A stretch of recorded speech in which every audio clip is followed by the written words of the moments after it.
welcome to ABA Inside Track, the podcast that's like reading in your car, but safer. I'm your host, Robert Perry Cruz, and usually this is where we take our podcast about behavior analysis and behavior analytic research, where every week we pick a topic and discuss relevant research articles related to that topic. And this is typically where we put in like a little bit as we're doing our introduction. But we have so many special guests here today that we're going to skip the bit. We're going to get right into just introductions. Like a Brady Bunch Zoom screen going on. Yes, exactly. Right now. Yep. We've got, and Alice will also be joining us too. So let's just get right into all of our special guests. Why don't we start with some of the regulars and then we'll go into our special guests. So I get to go next because it is 2022 still. You know it. Jackie. It's Jackie. I'm always here. And it's me, Diana. And then we're also joined. You know what? Let's break tradition. How about our special guests introduce themselves? They're all fabulous people. We're so happy to have them. Let's start with our book club buddy, Alan Haberman. Nice to be here. And then our two secret special guests, super special guests. They're guests. They're special. Please introduce yourself, special guests. I'm Matt Capriotti. Pleasure to be here.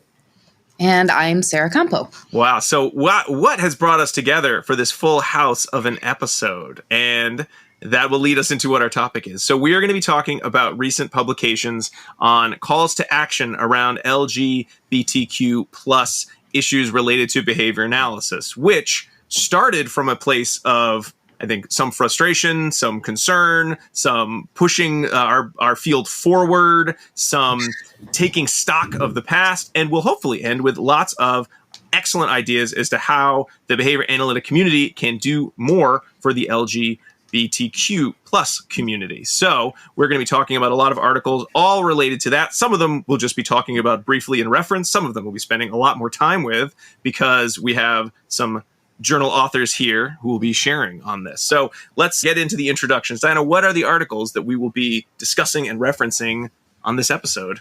All right. We have 4 different articles that we will be touching upon today. The first one is the one that we're going to be referencing, which is Behavioral Treatment of Deviant Sexual Behaviors in a Male Child by Rekers and Lovaas, published in the Journal of Applied Behavior Analysis, 1974. Then we're going to review Editor's Note, Societal Changes and Expression of Concern about Rekers and Lovaas' 1974 Behavioral Treatment of Deviant Sexual Behaviors in a Male Child, also published in JABA, but this was in 2020. And then in response to that, we're going to what year was that? 2020. Thank you very much. And then in response to that, we're going to be talking about 2 articles for which we have some of the authors present. And the first one is, Why Don't Behavior Analysts Do Something? Behavior Analysts' Historical, Present, and Potential Future Actions on Sexual and Gender Minority Issues. And that is by Capriotti and Donaldson, JABA 2022. And also, LGBTQ plus Conversion Therapy and Applied Behavior Analysis, A Call to Action, by Conine, Campau, and Petronelli. And that was JABA 2022. Excellent. Yeah, I always get everyone's last name wrong. You know how at graduation, someone is responsible for reading all of the students' names and handling? I think I would be good at that job. All right, I'll work on that. It's a high-paying job. Okay. We can sign you up for our graduations out in San Jose. Come on. Great.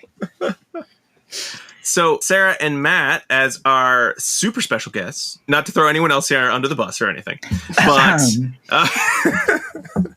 as our first time guests. There we go. I like that. Please tell us about yourselves and how you came to publish on this topic. I came to publish on this topic in the article that we're talking about today after actually having done quite a bit of work more in the areas of clinical psychology and medicine around LGBTQ health. So I got a PhD in clinical psychology and was trained as a behavior analyst to do that work behavior analytically, but moved into, while I was doing my predoctoral fellowship at the University of California, San Francisco, doing some work broadly focused on LGBTQ health with a couple of physicians, Dr. Mitch Lunn and Dr. Juno Obadin-Malaver, at the PRIDE study, along with Dr. Anissa Flengy. So I had been working in the area of LGBTQ mental health, kind of on LGBTQ issues broadly for about 5 years. And got looped in when my friend and longtime colleague Jeannie Donaldson kind of brought this recent discussion about the Rekers and Lovaas paper and the controversy around that to my attention early in 2021. She was about to teach kind of on that topic in one of her classes, and actually just got in touch, to kind of have a conversation about it, and it led to the paper that we published. So I started out being interested in this topic. I think early on, I was still in school to get my BCBA. And I just started it was hard for me because there was a lot of people saying ABA is conversion therapy and these types of things. And I just didn't know what they meant. And it took after some digging, I recognized what was happening. And so I initially started looking at when all of the work on LGBTQ issues were published. And initially I graphed out, and everything was in this 10-year period. And then there's this lull, and then there's a couple other papers. Mm-hmm. And so for me, that brought up in order, I would like to see a balance, just as many papers published about this community that we now say we support as the number of we published saying that we were going to change you and make you better. And so that's kind of how I got into this. And then Danny Conine reached out to me because I was on the schedule, or I spoke in Chicago, and we all connected magically. And yeah, they've been my writing group ever since. So, and then Alan, I know most listeners have heard you multiple times on all of our book club episodes, but this was a topic I think you'd wanted to discuss for a while, and it's taken a while to get on the docket, unfortunately. But is there anything else you want to sort of add in terms of, the topic or what you wanted to discuss tonight? Oh, I was just going to provide some context. I'm a member of the LGBTQ community, as are many of my friends. I'm from a conservative state, Oklahoma, and while I was fortunate enough not to have gone through conversion therapy, I know people who definitely did have classes of that sort. And I'm just, again, from a rural community that had a lot of fear and uncertainty about just queer identities, and people in my life that were my family, that were my teachers, responded poorly when I came out at 16, and it was really damaging. And so this topic, especially as I learned more about the history of behavior analysis as I was a student, just really got under my skin as something that we didn't talk enough about. I felt like we saw it in the media a lot when I was a teenager and in my early 20s, like films like But I'm a Cheerleader, Far From Heaven, TV show Queer as Folk had a prominent storyline about conversion therapy and the damage that it does. So it's just been a lifelong concern for me. And then again, when I entered behavior analysis, it definitely became, we need to be talking about this a lot more than we do. Mm-hmm. Because really, we were talking about it for so long before, and then we stopped talking about it. And that's to me, it's the importance of talking about it now.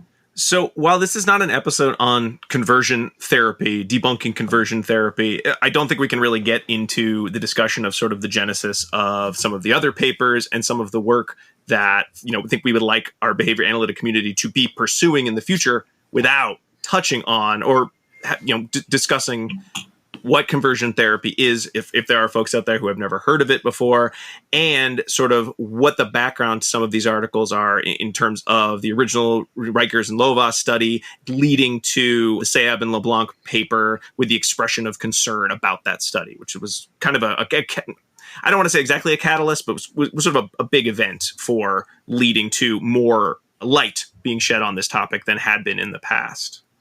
Would someone like to very briefly discuss conversion therapy and then briefly discuss, Rekers and Lovaas' study as it was? Okay, so conversion therapy is any effort to change a person's gender identity or sexual orientation. That's kind of expanded over the time.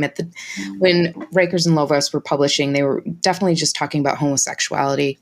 After homosexuality was being taken out of the DSM, it was now a behavioral thing that needed to be intervened on. And that's where we came in.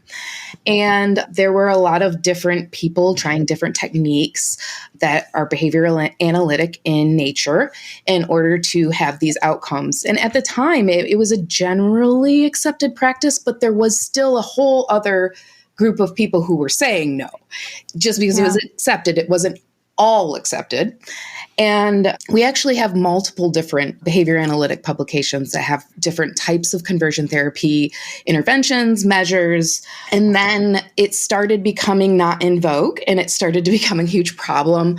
And Dr. Davidson gave a speech at a behavior analysis conference or cognitive behavior conference, and it kind of changed it on its head. Everybody started really thinking about, is this really what we want to be doing? And so we got the lull, and then LeBlanc and Sayab put out their paper right when I was writing mine. It scared us. We were like, oh no, don't scoop us. And we just like even emailed Dr. LeBlanc and was like, hey, wait, tell us more, because we are like almost done with this paper. And yeah, and that's how that came up. And is that a good history? I think that's a good. I mean, anything else anyone wants to add? I certainly don't want us to spend a lot of time going into the details of the paper itself, because that's not really the point. It was, but anything else? If you don't mind, I would just like to share some of the articles that Rekers wrote, just the names, so that people who do want to do some research and read about this, they include, let's see, this kind of scattershot, sex type mannerisms in normal boys and girls as a function of sex and age, 1977, Rekers and others in child development, stimulus control over sex type play in cross-gender identified boys, Rekers in the Journal of Experimental Child Psychology, 1975, behavior treatment of deviant sexual behaviors in a male child, Rekers, 1972. There was one really disturbing one that I realized he published. So the Association of Gender Identity Disorder with Parental Separation, Rekers, Psychological Reports, 1989. And then the relationship of measures of sex type play with clinician ratings on degree of gender disturbance, Rekers and Mori, the Journal of Clinical Psychology, 1990. So this wasn't just something in the 70s. Mm-hmm. Yeah. Gotcha. Well, the problem is as far as when we were looking at the history of it, he really leaned into this whole process and this whole idea, even after he was being challenged. And I believe even had some LGBTQ related social things happen in his life. Like he was gay. So he was really like one of those people that's sticking his flag in it and is going to go down with this fight. I think another thing that's really important when we talk about these articles is recognizing that also there are a ton of other works by different authors on different types of techniques as well. I think one of the favorite things that I like to kind of get yourself really oriented with the history, I like to recommend the History Unerased podcast, or Unerased. And it just gives a really good, solid background of how it happened, what happened, and how we got here. And it gives a really interesting perspective. Just the original arguments were in the Playboy forums. That's where Barlow and different people were writing in and arguing different sides of it. So I made sure to buy all those, because it's really interesting to see those early conversations, especially because they're just so casual and the way that they're talking about it. And I think it's pretty unique that it was started there. Now we're here, but there were a lot of other people involved. I want to also build on that and think about, the history of the pause that Sarah was alluding to earlier, and what it has been like for, I think a lot of people in this conversation now who kind of came of age in the world and in behavior analysis, during that big professional pause. So even, now you look back and you can make a statement like, for the last 20 years, major professional organizations in mental health, social work, and kind of related fields have had statements against conversion therapy, right? With ABAI being kind of the most recent to join the club. What that also means is a lot of us came of age in this time where there had been this really abhorrent work done and not much else said about it, not much reckoning with it. And so there's this context it can be easy to focus on and appropriate and to give a lot of focus on the transgressions of the past.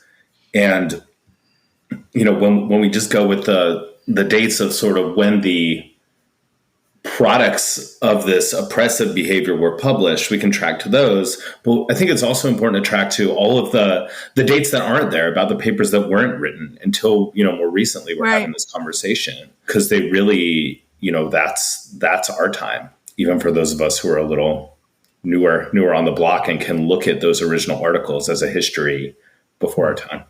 So, Sarah, you and your colleagues were working on your paper prior to the LeBlanc and Sayab expression of concern. Yes. Oh, so I would love to hear where kind of the genesis of that article came from, because certainly coming afterwards and having to reference, such a big ship, the one expression of concern that's ever come out of Java, it does make it harder, I think, for your paper your paper definitely reads as, it's a reaction to, rather than coming out before. So, but I'd love to hear, knowing that it's not, I'd love to hear sort of where that all started.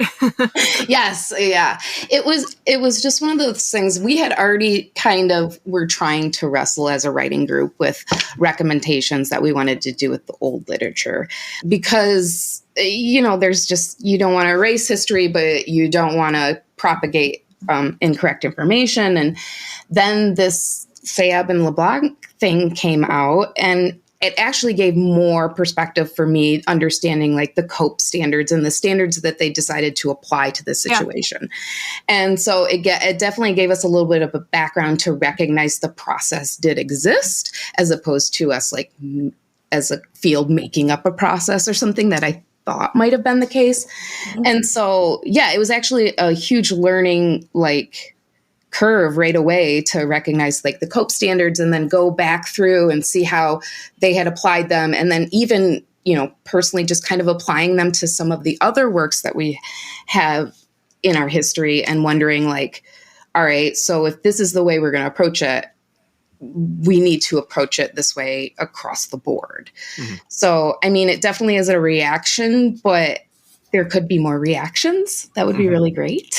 So we've been mentioning the LeBlanc and Sayab, the expression of concern on the Rekers and Lovaas. So the one conversion therapy article of a number of other ones. Let's quickly talk about what the difference is between the two of them, because again, I think a lot of the articles discuss this, and when we're talking about sort of reviewing our history and promising to do better, I think I do see two sides to many of these discussions. One being, it happened in the past, we're not like that anymore, don't worry about it.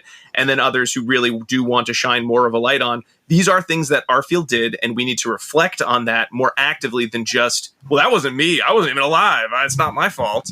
So retraction versus expression of concern. I had never heard of an expression of concern, I think, before this publication. So I learned something, at least one thing, from just reading the title of that article.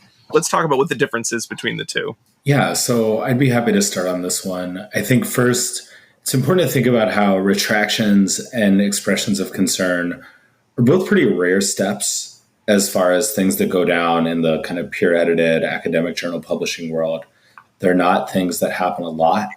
An expression of concern is when a journal publishes a statement saying that there is concern, that there is something noteworthy that if you're going to read this paper, you need to know to put it in context.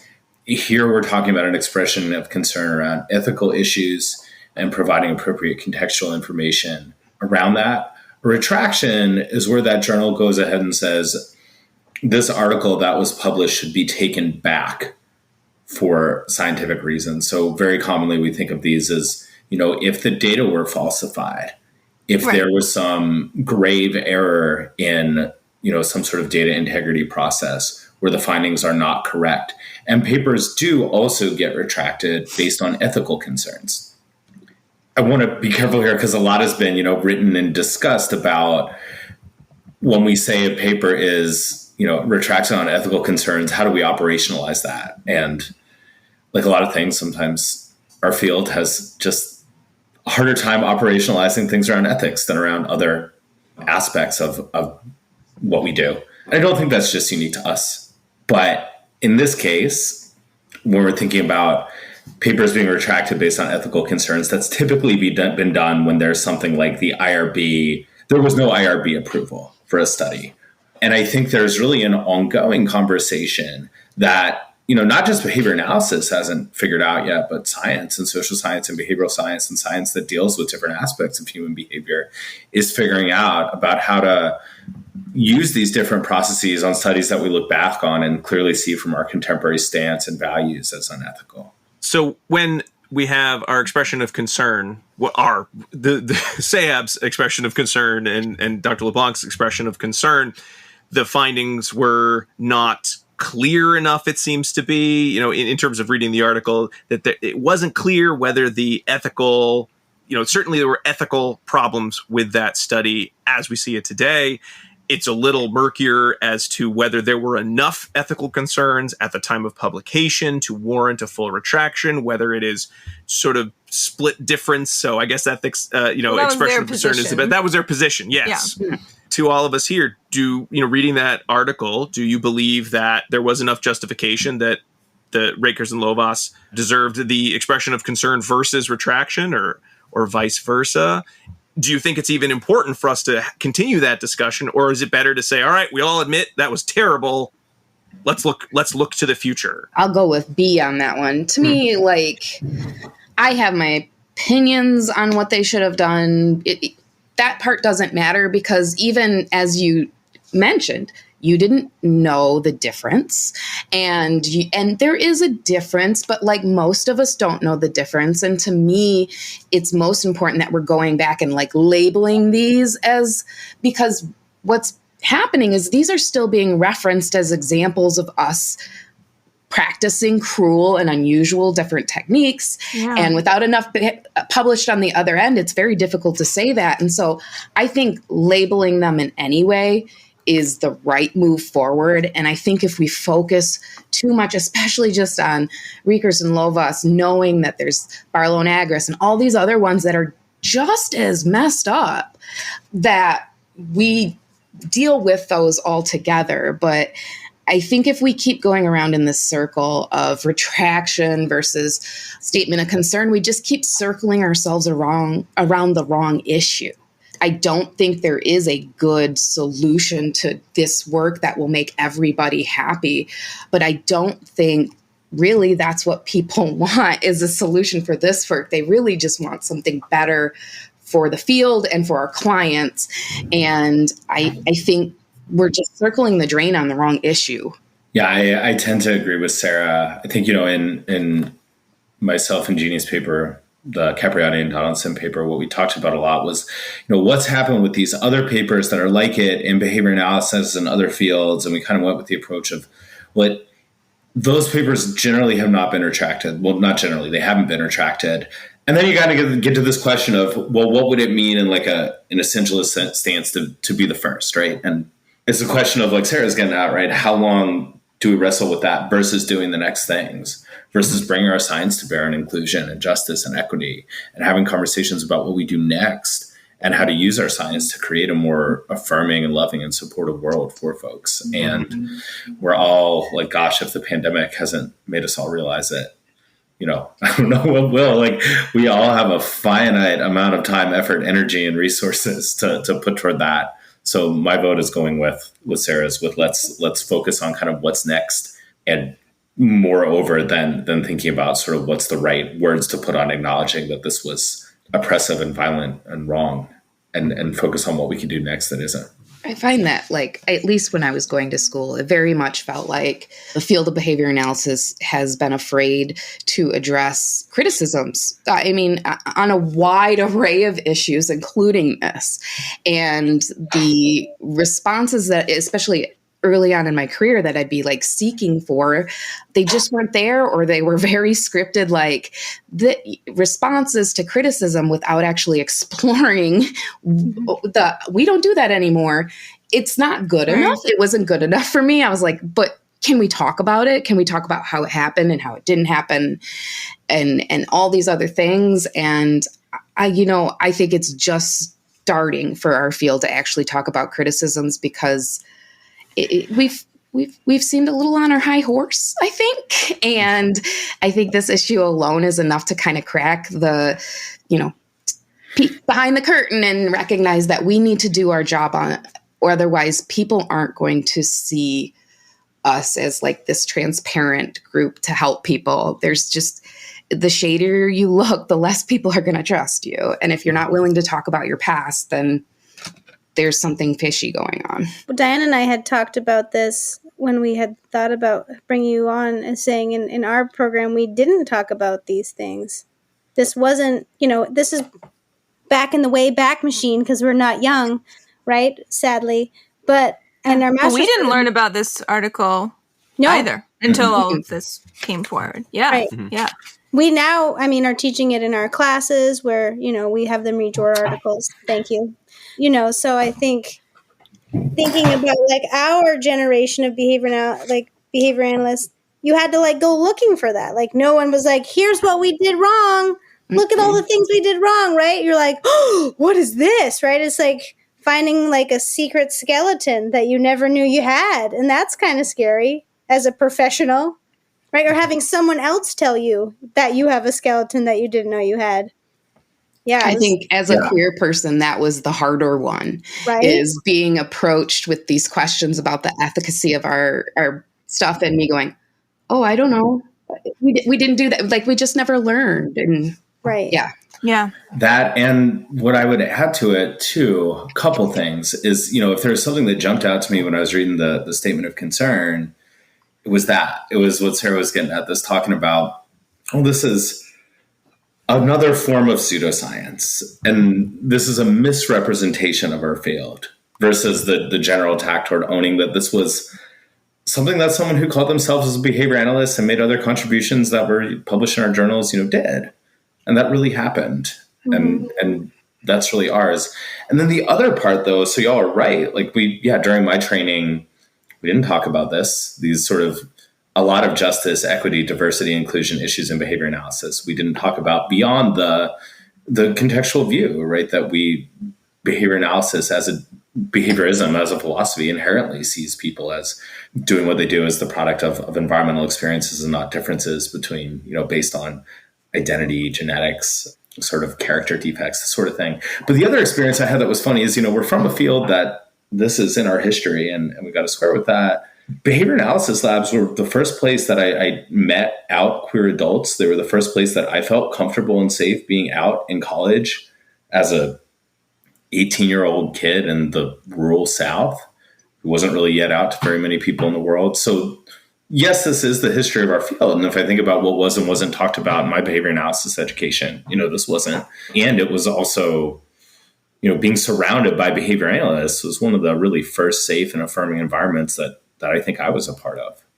So it's like, how do we reconcile that we didn't sort of merge that with our professional work? It was just kind of a cool perk around these behavior science folks that meant a whole lot to me as a young queer person.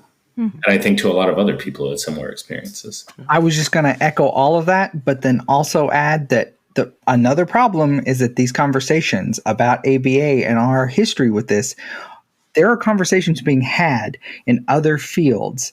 And these two things, conversion therapy and ABA, are being linked because there is an historical link. And if we're not talking about it and we're not engaging in it and informed as practitioners, we can't participate or anticipate those conversations adequately. Mm-hmm. It is going to continue to be, it is an increasingly hot topic in many other fields about conversion therapy and our history with it as a science. So we really need to be informed about it if we want to be just efficacious practitioners in these conversations. I thought you were going to say these conversations are happening on TikTok. Well, they are, but in journals too. Alan tells us we need to be on TikTok every time we're done. Every time he's like, "Why aren't you on TikTok?" And I'm like, "Because I'm old, Alan."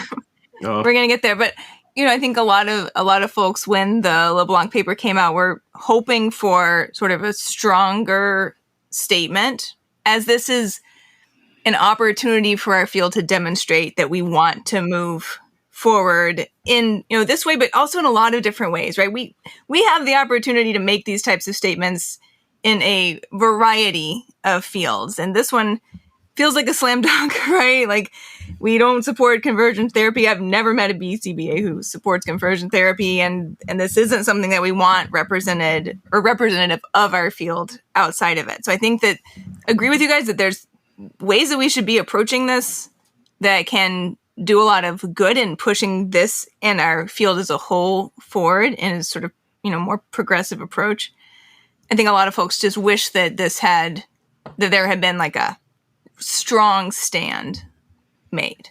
Except for I'm not sure this was the place to do it. I don't think Sayab and LeBlanc should be the only voice of our field. I think they put a little meat. They could put a little more meat on that bone, but okay. But the reality is, like, it's what we as practitioners and what we in transparent rooms have transparent conversations. I think the task force ABAI thing that's the kind of teeth. Like, those are the places where teeth can go, because I just don't think it's in this retraction world. But I do think there needs to be not only statements addressing it, but real, like, discussions about it, like genuine, open discussions about it. And instead of just trying to continue to move forward. And then those discussions will result in really practical and ethical responses to complaints that we're still not quite ready to hear yet. Like, we're still not quite listening to all the voices yet.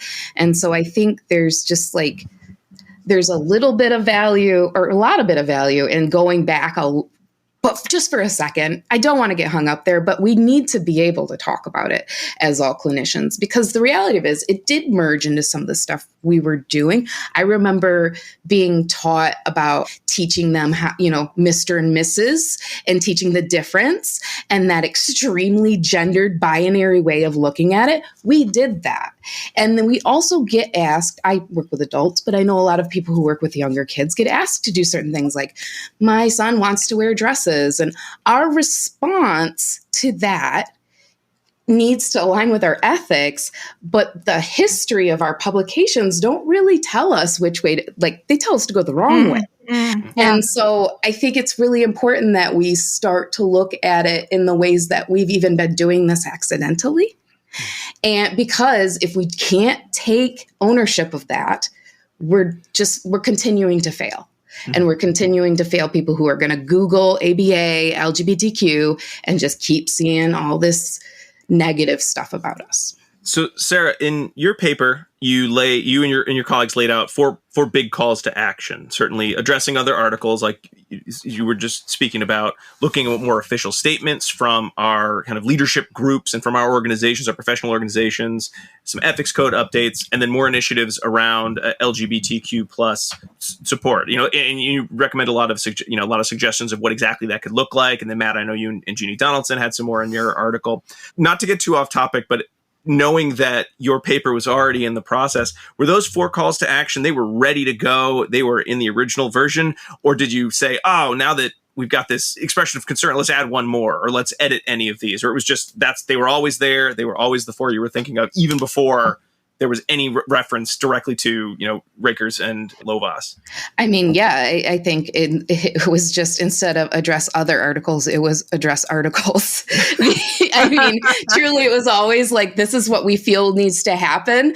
And then they addressed one and we're like, okay, I guess we'll put other in there. And that's kind of how that happened. But these have always kind of been both backward and forward looking initiatives that I think could, if we really got behind them as a field, we could really make a difference, not only within our field, but then be advocates for LGBTQ people. Because the reality is, serving people with autism, we are going to run into more LGBTQ people. And so we need to be the best at it.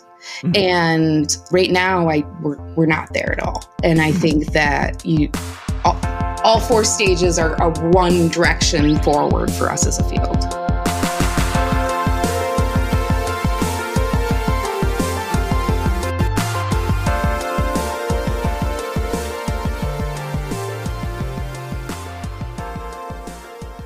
Do you want to be a BCBA? Sure, we all do.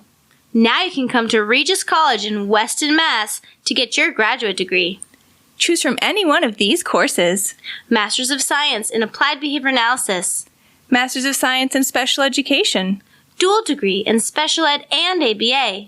Or be eligible for your postmaster's certificate. You can complete your degree and be ready to sit for the exam in 2 years. And our 2017 grads had a 100% pass rate on the BACB exam. Come enjoy practicum placement support, ethics mini handbooks, PhD-level professors, small class sizes, and a service trip to Iceland. If interested, don't delay. Supplies are limited. Learn more at regiscollege.edu. Again, that's www.regiscollege.edu, regiscollege.edu. One more time, www.regiscollege.edu. See you there!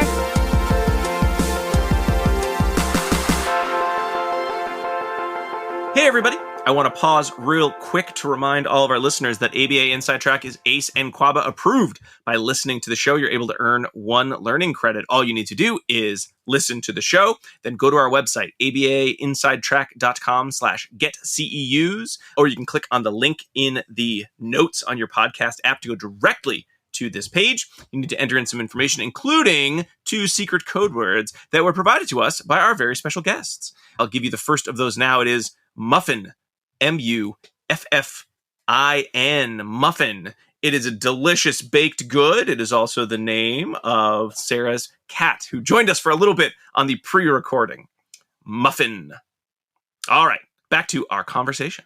So in regards to the idea of addressing other articles, I'm curious, where both of you sort of see that coming from mostly. Is it, you mentioned that maybe it shouldn't come from the editor-in-chief of JABA. That might not be the best place. Should that be coming more from individual practitioners? Should that be kind of coming from all angles? Just in terms of continuing to discuss that history or to draw light on here's how these articles, failed the community back then. Here is how we should be thinking about them in terms of our modern day ethics so that we can avoid ever that being a concern again, and we can sort of use that information to continue to advance our support and our allyship. Who should be doing that? You kind of mentioned a number of people, but who would you say is most important, mixed importance for drawing that attention? I think that it needs to be within our texts. I really do think that it should, addressing the past or something like that should be part of curriculum as we're learning, because we need to understand that to accurately speak to someone. And we definitely, you read Wolf once and you're like, yep, I got it, next.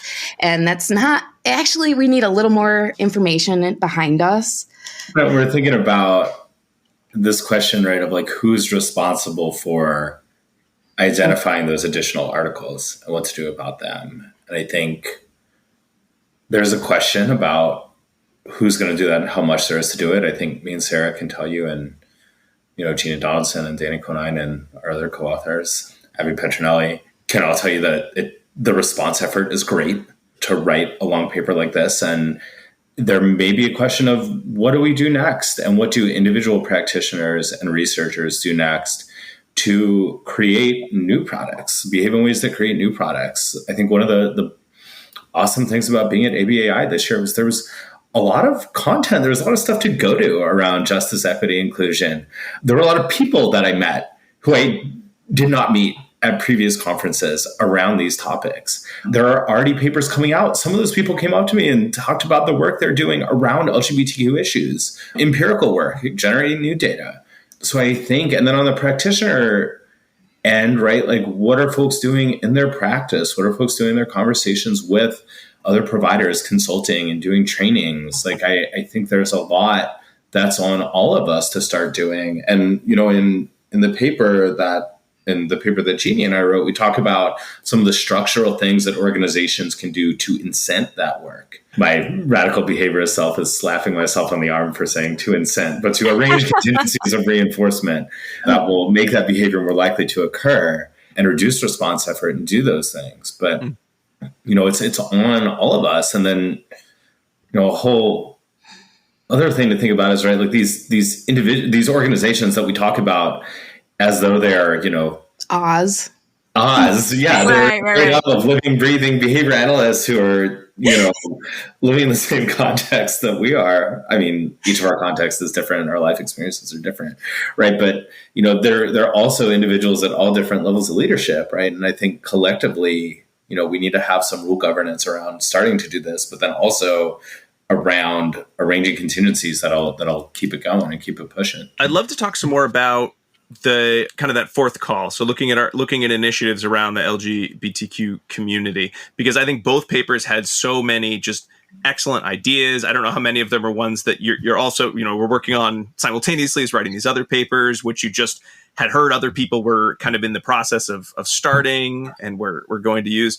Because I'll be honest, and this is why I'm not a researcher, I thought of, pronoun use. I bet there's something there. And then I kind of hit a wall of like, well, there's got to be more than that, right? And it was great to read all of those kind of ideas that were presented. Are there any kind of initiatives in general that you've either heard of or that you wrote about in the paper that you feel could bear fruit quickly or could be significant in a shorter amount of time?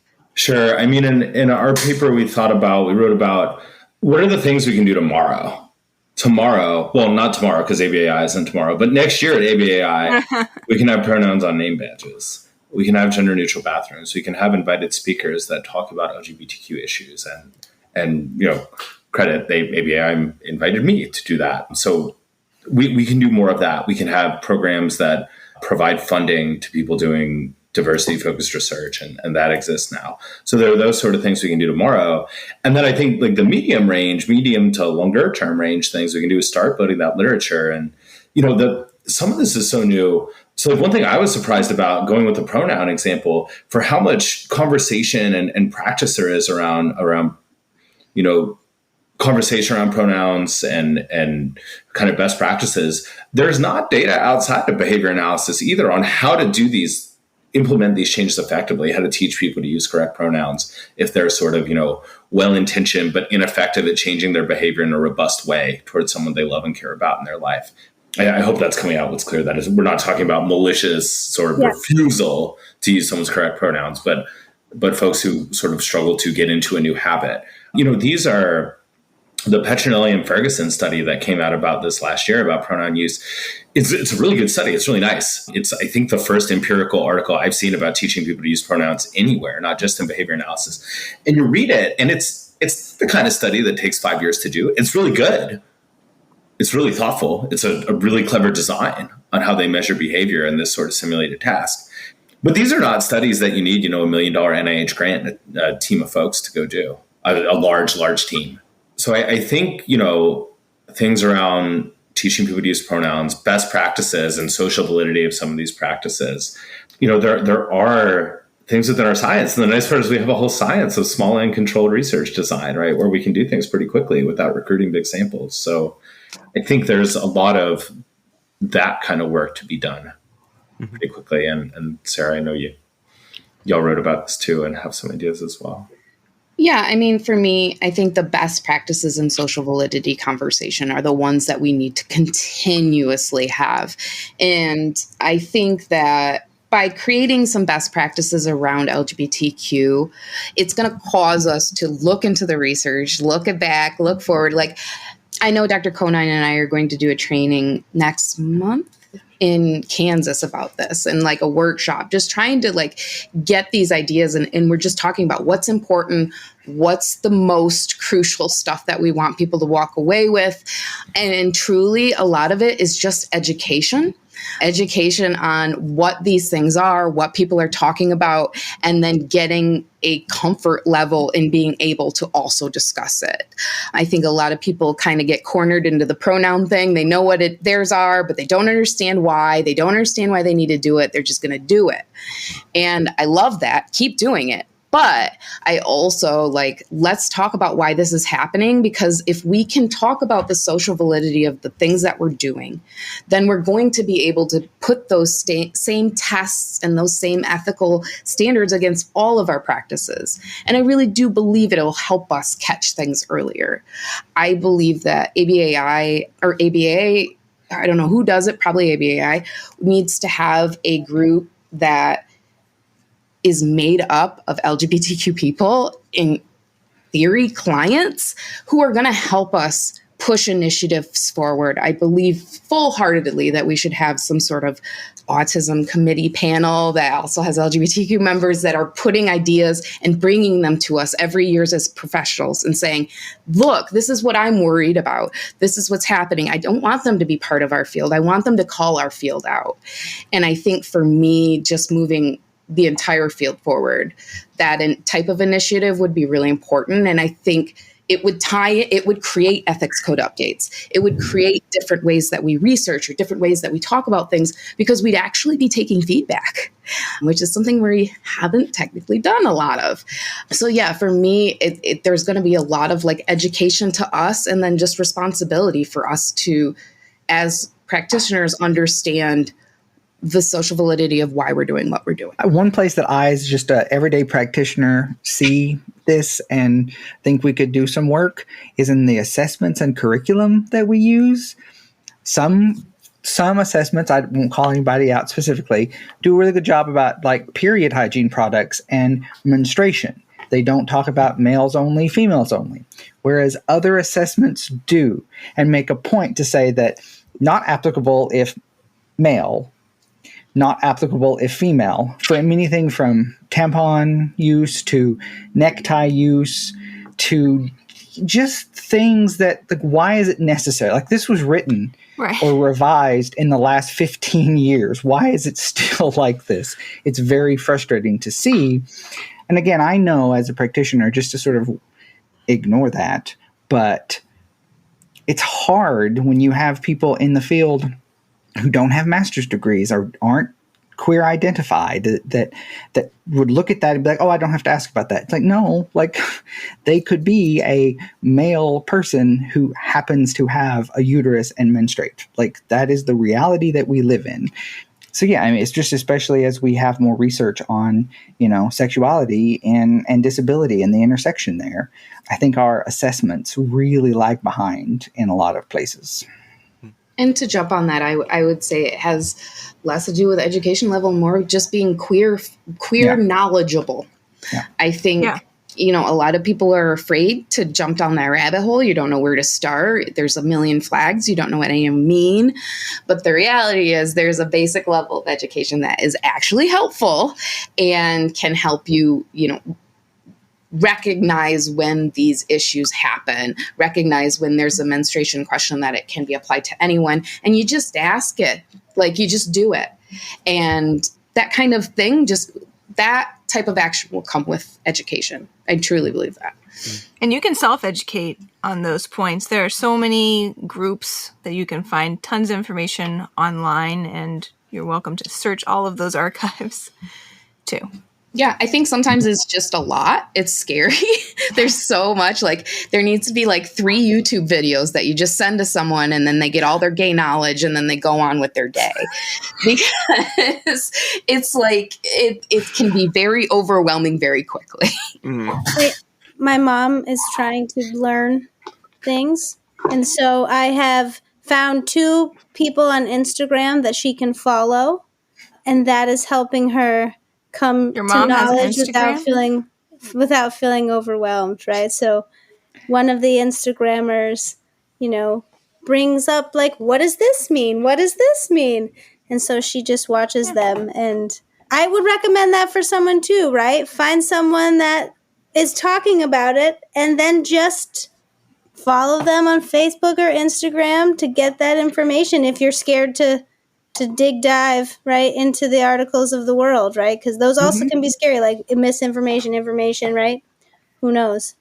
But I think this circles back too to what you said before, Rob, is like, who's responsible for making these, changes put forward in our field? Yeah. And it shouldn't only be on our LGBTQ members of our community to be responsible for educating everybody else, right? And they better make really awesome videos or I won't watch it too. So they got double duty there. They got to be the spokesperson. We're going to actually put them on videos. a TikTok, so you're not going to see them. I won't even see it. I only get my news from published journal articles. That's why I do the show, It's paper or nothing for Rob. I was going to say, if Jackie's mom can be on social media, cough, cough, cough.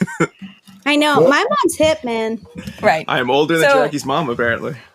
So it's everyone's responsibility to educate themselves and not, only seek out someone and Right. then pepper them with 1,000 questions, right? There's places to find this information. And if you are in a position within our field that you can make changes, if you have, clout or you have a platform of some type, then the responsibility is on you, right? To help make that change, because you can help make space at the table. And I think also looking at what we can do within, our existing structures that we have within our profession. So one thing that this podcast is great at and innovative at and doing right now is building this into the CE process.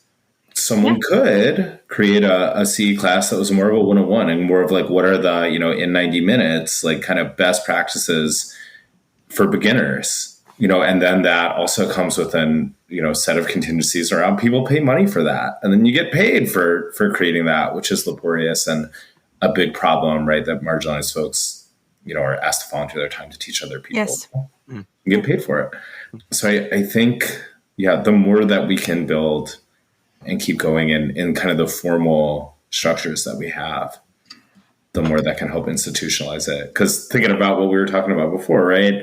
There's a lot of problems that arise from when we trust that things will happen informally. And I want us to do better. I wish my mom could learn from following people on Facebook and Instagram but I want us to be able to have something more structured that people can do and people can go to that's going to be efficient and for them and sort of maximum ready to be deployed for behavior analytic practice. Because I also and this may be going out on a ledge and you can edit it out if it's too much of a ledge. maybe this is the sign that you should. You don't have to know everything to do a pretty darn good job. You have to know a lot of stuff to do a really good job, particularly around specific issues for specific clients. And we're all going to make missteps no matter what our level of knowledge is. But a moderate amount goes a really long way. And I think we really do have a space for people, developing training, this kind of how-to guides. Leland and Stockwell wrote a paper that was really good on this kind of gender inclusive practices that came out in 2019, in the last couple of years.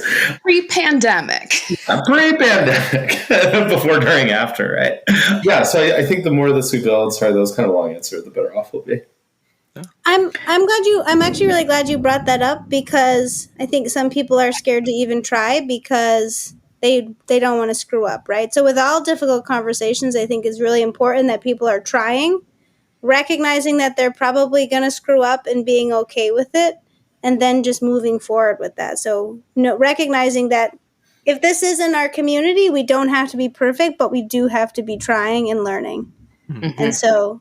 Well, I think it ties together with the sort of top-down changes that we're talking about and having these calls to actions and expressions of concern and policy statements. Then thinking about bottom-up change of Rob and I have more experience in schools, and schools tend to be much more socially conservative among staff. It's unavoidable. And these can be especially difficult conversations to have, but we need to have them because we're helping people in these contexts and saying that this isn't just my opinion. This is the opinion of good science and good best practice to have these conversations is vital, because we touch upon contexts where it's very hard and to have them sometimes because it feels uncomfortable, or we're afraid of alienating staff, or, doing the wrong thing, or really we're afraid sometimes to do the right thing because it's so hard. Yeah, I think it's harder to talk to adults who are confused than kids who are confused. Kids are ready to be corrected and learn and all this other stuff. And adults are embarrassed to be bad at anything on a whole. And so it's having the confidence as a practitioner to tell a teacher or to tell a parent, actually the best practice is this. And that's where it just kind of comes back to we need better education, because you're not going to be willing to have that conversation if you can't explain why I won't do this or why I will do this. And there's just this base level of education that needs to happen in order for you to know that the things you're doing are socially valid. And part of that is just investigating where this type of intervention comes from. Why am I doing this type of intervention? And then, it's a cycle. You got to know about LGBTQ to be able to, and you got to have a little bit of education under your belt. Mm-hmm. And I think, and this is maybe zooming more out than is immediately helpful and important to think about, right? It's like, okay, what are we doing when we say we're doing behavior analysis? And it's beyond just the work that, is doing a functional assessment, making an intervention plan, and working our professional scope of practice. Sorry, not that I'm saying that you should do work outside of your scope of practice and call it behavior analysis, but what I'm thinking about is my home state of Florida, right? Where we're having this conversation as, which I think is absolutely accurate, that schools in general are sort of socially conservative, small C institutions, and those change conversations are hard to have. Well, that sits in a context for a lot of people now where they can be fired from their job for having that conversation, right? About gendering people in an inclusive and reasonable way in their place of employment, right? So you can't have this conversation all the way around without also thinking about what we have to do to change the contingencies for people working in schools and change contingencies around these institutions. So I would love if more of us got degrees that were beyond behavior analysis and even beyond other things in clinical psychology and public health, and started doing policy stuff. Mm-hmm. Or, if you're going to, keep working within your degree like I am, and other folks out there are going to do, keep on trucking with your BCBA practice. And since I said keep on trucking, maybe it's a good time to say tie-dye too as the code word. But, think about what other behavior outside of, your job description and in your personal life can you engage in to change these contingencies? It's not going to be as linked to, necessarily what you're doing day in, day out in your existing job role all the time. I'll get off my soapbox a little here, but I think that's a conversation we need to have more of. And I don't think we really know how to have it yet. I don't think I'm great at having it. This is probably clumsy, but I think we need to talk more about that. Mm-hmm. Yeah, there's a lot of policies and kind of invisible contingencies that play on, our ability to do certain things or not do certain things within an environment. And yeah, if we I am a public policy PhD candidate right now. So as someone who does think that way, there is so much policy that you can fix, or just the way that we think about things that would genuinely push our ability as individuals to be able to advocate if we understand, because that's the other piece of it. So if I'm in Florida and I really don't know if I will get fired for doing this thing, and then who do I ask? And we need to set up some sort of way that, practitioners can ask these policy questions, not just ethical questions, but literal policy questions, and have, behavior analysis have answers for those. Of, I can't do this because of XYZ. And, that could even be used as a platform to advocate for changes in laws or however you want to view it. But you first have to understand it. And we have to be able to help people manage it today, because they're serving people today. And we need to have the answers of what does this law do to you? What does this policy do to you? Can you get prosecuted for what you're doing? There are a lot of those questions that are coming up as legislators are attacking LGBTQ people. And so there are a lot of questions about that kind of thing. And we also need to get a lawyer BCBA to figure it out for us. Mm. Yeah, I just think about in Texas, the situation where it's supposed to be stayed, but mandated reporters supposed to turn in transgender youth and their parents. That's the mandated reporting system should be sacrosanct, but it's being contorted and distorted and corrupted in ways that I never thought, I never would have thought that was going to happen. But that's naivete on my part, that, mm-hmm. And it seemed settled to me.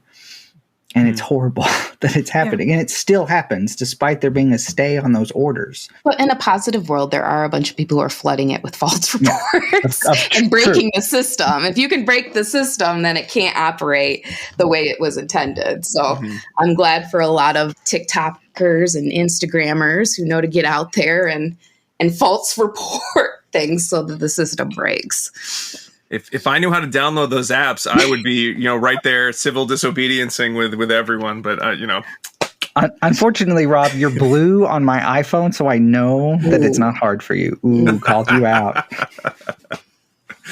One of the things that I find shocking as we talk about public policy is so many groups still in this country. So I think where there are 20 states in which conversion therapy is illegal, or 19 or 20, that there are still so many that would support something like this, and those are probably the same states that I think are having these discussions about, like, what if we let's pretend this doesn't happen, or let's not have these conversations. It's not okay. We shouldn't even talk about this.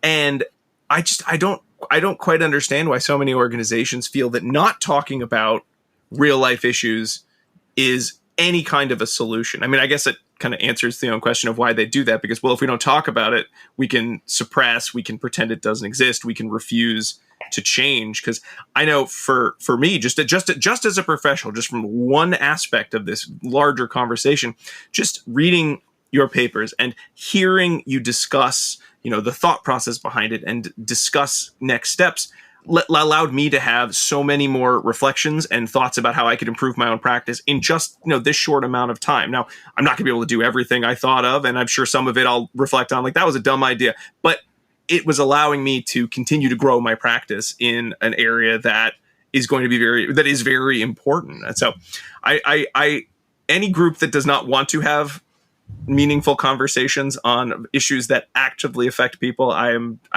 still shocked that is still a huge chunk of this country. It's very sad. Well, the largest source of policy change is actually just policy revision. And that's where you see the most. And if you assume that people in power already have power, then those are the people who are protecting the policies that do exist and are most resistant to change. And yeah, I think there's a lot of power in keeping social issues the center of the conversation, and by recognizing by othering people, which is apparently so easy to do politically to trans people. By othering these other people, we're just creating enemies. And then why would you want to revise the things that it's a really bad cycle. It truly is. And it has so much to do with just the ability, who has the power and who wants it to change. Because the people who want it to change are usually not the people in power, because they developed it in the first place. So there's a lot of hidden momentum in trying to get some of these things changed and trying to get some of these things noticed nationally, statewide, and even within our own field. There are, it takes both kinds. It takes the inside work and the outside person yelling and screaming at the door, trying to get it to change. And there's a lot of power in play on that one. That's really unfortunate. But within our field, we need multiple exemplars, right, of how we as a field can move forward, be better. And that can be demonstrated not just through paper retractions or expressions, right? But so many different avenues, which is the point of both of your papers. Mm-hmm. I mean, I think the old stat, I don't know if it's changed since legal, but 48% of LGBTQ youth are in states where they could be subject to conversion therapy. That already tells you there's a huge group of kids that we still need to continue to be advocating for.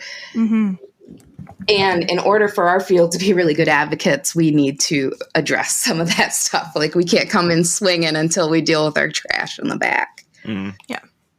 So, and we should be working collaboratively with other counseling and mental health professionals as well, if we're tackling collaboratively. And I think if it speaks to you and you're listening and you're thinking about graduate school, or you wrapping up that master's, you're thinking about even more graduate school, think about becoming one of those other kinds of mental health professionals too, and a discipline where you could let yourself say the word mental and have it not be just as mentalistic. Like this. Our monocles just flew off our faces when you said that, man. Oh, I know. And not because you have to stop thinking like a behavior analyst, just because you can learn the skill sets and sort of work in these professional spaces where you can think pragmatically about affecting change, like we have something that's so wildly different than when I got into this field, which wasn't like that long ago, graduated college in 2010, is that there's so many of us now. There's so many of us. And it's no longer we happy few, but why so few? It's what are we all going to do? And some of us can go do this, and some of us can go do what Sarah's doing and be in public policy and be change there and be the BCBA lawyer that Sarah's talking about. And I think the more we get in different spaces and kind of look at change from different places, the better we're going to be at it. I had one more question that it's very important that I ask before we get into our last section, dissemination station. And Matt, it was for the title of your article, why don't behavior analysts do something? Was that because you said that or Jeannie Donaldson said that too and you said that's the title, or just put it on after? Is it a Seinfeld reference? Yeah. So it was the vibe when Jeannie and I were talking about this, and we thought kind of the thesis of our paper, right? Like, why don't we talk about what we can do next implicitly, on top of talking about what words to put on these egregious missteps that people have taken in the name of our field. The title is actually a slight paraphrase from a scene at the raid of the Stonewall Inn in 1969, where the first person to be arrested and dragged out. So the cops came in, they raided a LGBTQ bar in New York City, the Stonewall Inn, which was pretty common at the time, kind of raid based on all sorts of anti-LGBTQ laws about how many pieces of clothing that go with the quote unquote right gender you had to be wearing at all times. These were real laws on the book. Yeah. And the first person they sort of dragged out to the police car was Stormy de la Rivere, and said to the crowd of people onlooking, don't just stand there, do something. And what they did was start a riot that then became the precursor to the first Pride Parade and became a lot of the precursor for the first, sort of LGBTQ rights movements as we know them in our country. So that's where that came from. Jeannie and I are bright enough to make up something that catchy all the way on our own. We borrowed heavily from history there. That's good. Well, I think an article that has a title that's a reference that it serves a lot of purposes. So I'm a big fan. Thank you for making sure that was in there.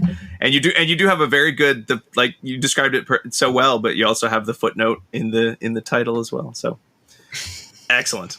All right. So I just wanted to bring up, I like that title. Let's move into dissemination station. Oh, nice. Sarah's working Sarah's horn pantomiming too. along. It's great. She's my engineer. We should send hats. That's what we should send guests. They should get little train hats. Oh, for real. Ooh, that'd be a I may or may not, and the answer is may, have been the conductor of the Rainbow Express in an elementary school play. So amazing. Just maybe foreshadowing my guest role on this. Without a doubt, they knew before you did. Who would have thunk? Huh? When I was a kid, I was like, why are so many of my friends' parents engineers? They all drive trains? I thought driving trains paid like a lot of money. I know, right? It's like, that's the job you want. So this is the section of the show where we sum up a lot of the ideas we've been discussing. We sort of talk about some direct, actionable events that listeners could take. And we've already said a number of them. We've gone over a lot of possible steps and actions and reflections and discussions and conversations. But again, there were so many of them. I'd love to hear if folks have sort of this is the one. If I had to pick one and say, I'd love if 90% of behavior analysts did this tomorrow when they jumped out of bed, excited for the new day of behavior analyzing, this is what they should do. Can I have two? Yeah. Oh, yeah. It's not a hard and I fast can't do it end one. of the show. I just can't. I would say step one is to listen to a podcast about the history of behavior and listen to that Unerased podcast and take the time to understand why people were doing what they were doing and how it happened and understand our history first. And then for me, the next part is just listening. We're really doing a bad job as a field of listening to our critics, listening to our clients. I mean, we're just now talking about assent way too late.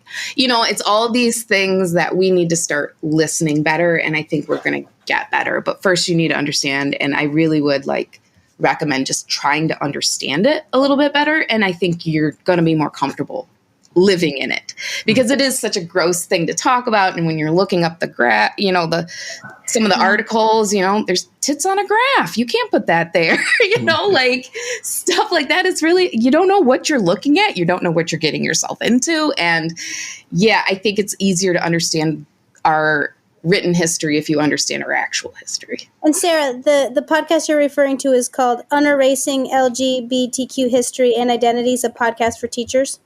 Nope, that's a different one, but I will look up the right one. I looked it up too. It is called Unerased, but it looks like they have multiple seasons with different topics. Yeah, so there's History Unerased, which actually is a company that I've worked for that focuses on getting more LGBT inclusive topics into school curriculums. And so they do a lot of work educating, we did a New York City public schools thing that went really well. But then there's also the Unerased podcast, which I will find and send it. Unerased, okay. Maybe, yeah. Unerased First Listen. No, that's just what that first episode is called. It looks like in 2018 they did a 4-part series on conversion therapy, and then more recently they've been talking about the deportation of adoptees in America. But it's all part of the same. Okay. They do same season. show. They kind of yeah, a season. So the season you want, if you want to talk about this topic, is 2018, and I'm downloading it right now. Same. I'm trying to look for it. Yeah, How do you download a podcast? I don't know how to do that. Well, there were phases where it disappeared off the podcast world, and I could only access it through YouTube for a little while, and then it came back. I don't know what happened to it. I think it had something to do with because it was made in collaboration with the Boy Erased movie. It's a really good book about somebody in Arkansas who experiences conversion therapy. Yeah. And then they made it into a movie, and that's how it all got related, and I think that's how it keeps disappearing. Gotcha. So it's a rights issues thing. Okay. Who knows? Thank you for pointing us toward this. I'm excited to listen. Mm-hmm. Me too. Needs to be re-unerased. Right. And for the second season, too. I mean, it has nothing to do with that, but right? Yeah. Looking about adoptees in America sounds interesting, too. Looks good. Mm-hmm. Okay. Cool. Just want to make sure we were, because I was looking for it, I was like, can't find it. So I want to make sure that we were giving everyone I think that episode may be called Dr. Davidson and the Gay Cure, or at least one of the. Yes, one I see that on the. I see that on the player. Yeah, I think it's a really cool story. I'm such a history person, but to just hear people talking about what was going on, talking about the people who were there counter protesting, this idea that it only happened on paper is easy to think about, but when you actually hear the players talking about literal things that were going on, I missed a train and that's how I got to this session. That kind of stuff is it changed history. I'm so glad you missed your train. Thank you. Yeah. And there's something special about hearing about the LGBTQ history because it hasn't been well documented. We haven't done a really good job of documenting the voices of our elders, the people who made the big changes in the beginning. And there have been some really cool projects that are trying to make up for it, but you can only go back so far. Everybody be dying. So, this idea that some of our history lives on in these voices is really, really cool to me. You can have 2 as well. And then we got 4 great ideas. So So I'll add 2 that are just kind of concrete and specific. And I think go inside of the themes that Sarah was speaking to. One is to read Werner Leland and August Stockwell's article entitled A Self-Assessment Tool for Cultivating Affirming Practices with transgender and gender nonconforming clients, supervisees, students, and colleagues.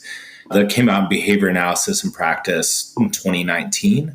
That's going to be kind of a checklist tool to think about ways to get started inventorying your own behaviors around more gender affirming practice for trans and gender expansive folks, whether they're your clients, supervisees, students, and or colleagues, as they say in their title. The second one would be look for ways to take direct action. So you can vote, you can organize.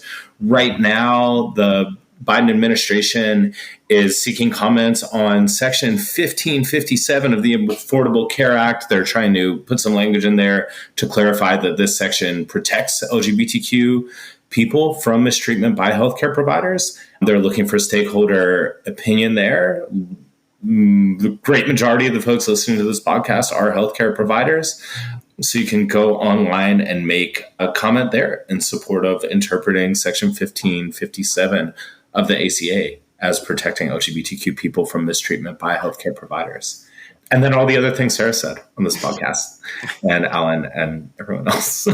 Well, thank you so much, both of you, so much for being on the show and for sharing your articles and your thought process behind developing them, and then the thought process you've been having going forward and the conversations that we're able to have tonight.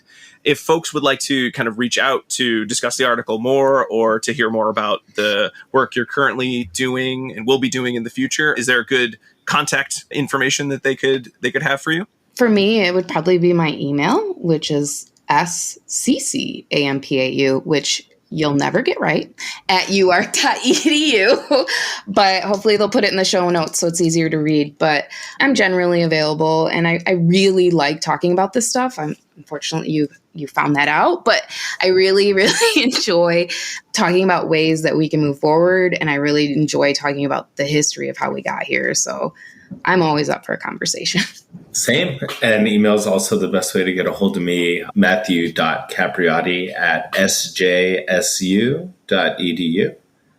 And yeah, happy to hear from or talk with folks about any and all of this. And thanks for having us on here to talk about it. This is the stuff that we need to be doing, so I really appreciate it. Again, very big thanks to Dr. Matthew Capriotti and to soon-to-be Doctor of Public Policy, Sarah Campau, for joining us on the show. Also, thanks to Book Club Guy and our friend, and he's been on the podcast a number of times now, Alan Haberman, for joining us.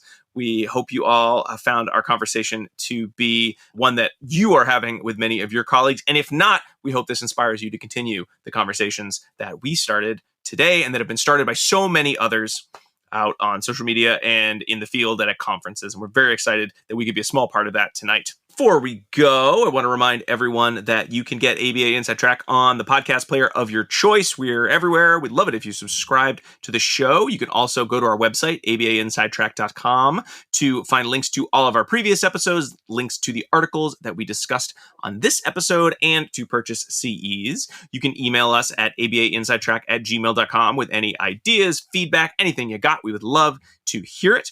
You can also find us on social media where we're ABA Inside Track. You can do the same there. And if you want even more ABA Inside Track content, you can subscribe to us on Patreon, where for just $5 a month, you're able to get all of our episodes a week ahead of time, as well as get access to vote for some of our live episodes, as well as to vote for our book clubs. But if you want to hear those super long, dense book clubs and get free CEs for doing so, you'll need to subscribe at our premium $10 level, and that'll get you access to all of the book clubs we've done. If you're not sure if you'd like it, we do a preview of those every season we do one, or you could go back to September where we did a discussion of crucial conversations to get a taste of what our book clubs are like. Again, that's patreon.com/ABA Inside Track, as well as getting access to some free swag. I always forget to advertise the swag, but it's there. It's there. Go check it out. See if it's right for you.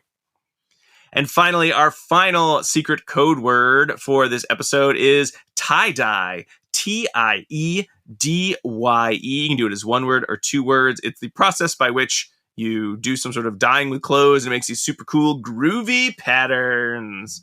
Tie-dye. Some final thanks. Big thanks to Dr. Jim Carr for recording our intro and outro music. Kyle Sturry for our interstitial music.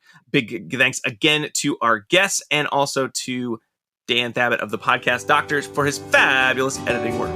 We'll be back next week with another episode, but until then, keep responding. Bye!